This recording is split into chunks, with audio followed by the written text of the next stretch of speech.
So right now, there's a lot happening in Nigeria, and people everywhere are talking about what went down in Kwara State, where Fulani Bandits reportedly suffered a heavy defeat, and also about the arms and ammunition that were recovered in the Niger Delta. My people, this one get as EB. Don't forget to like this video and subscribe to the channel so you don't miss any of our next updates, alright? Now, let's break this down in a way everybody will understand clearly. From what we're hearing, security forces in Kwara have been battling bandits who have been disturbing many communities.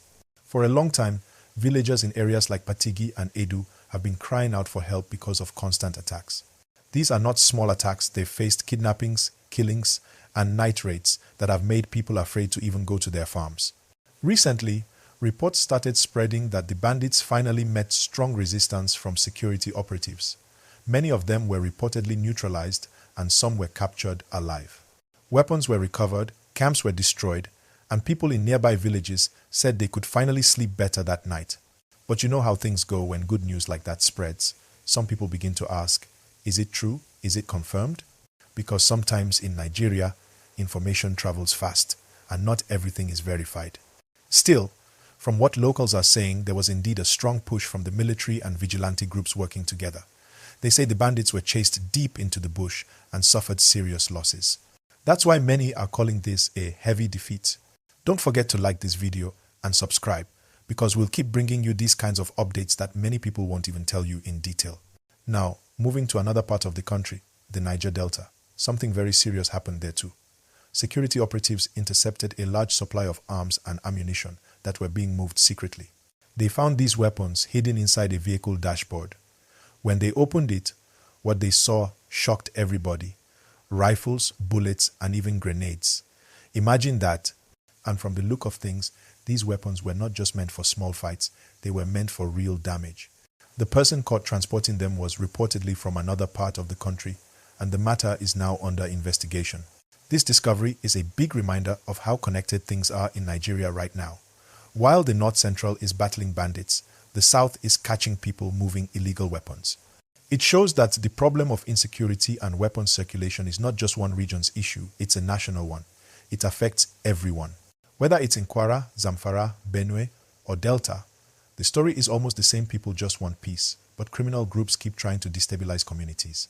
The bright side, though, is that the security agencies seem to be getting stronger and smarter.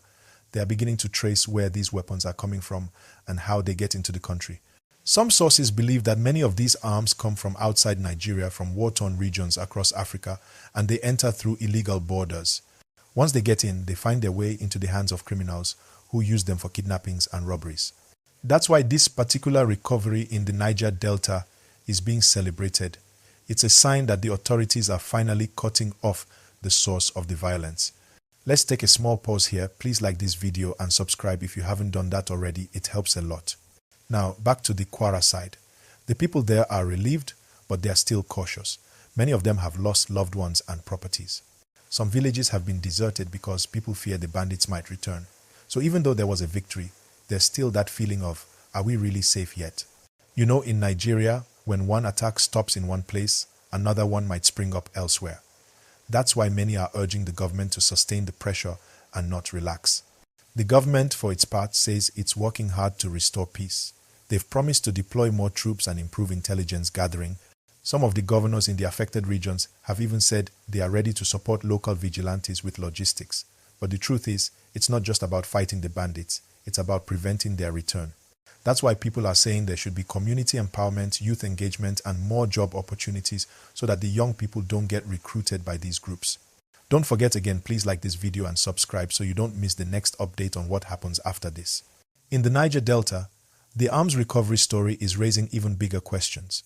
People are asking, who are the sponsors of these illegal weapons? Because it's not possible for one person to move that kind of arms alone without help. So investigations are now focused on tracing the network who bought them, who paid for the transport, and where exactly they were heading. The governor of Delta State has vowed that nobody behind it will go free. He said security in the oil-producing areas must be taken seriously because if conflict breaks out there, it can affect the whole country's economy. What makes this story even more interesting is that the two incidents, the bandit defeat in Kwara and the arms recovery in Delta, happened almost around the same period. It's like two sides of the same coin. One part of the country is fighting those already using the weapons, and the other part is catching those trying to bring in new ones. That tells you the security network is beginning to connect the dots. Now, let's look at what this means for ordinary Nigerians. People are tired of hearing about insecurity. They just want to live, work, and feed their families in peace. The constant fear of attacks has made life difficult, especially for farmers.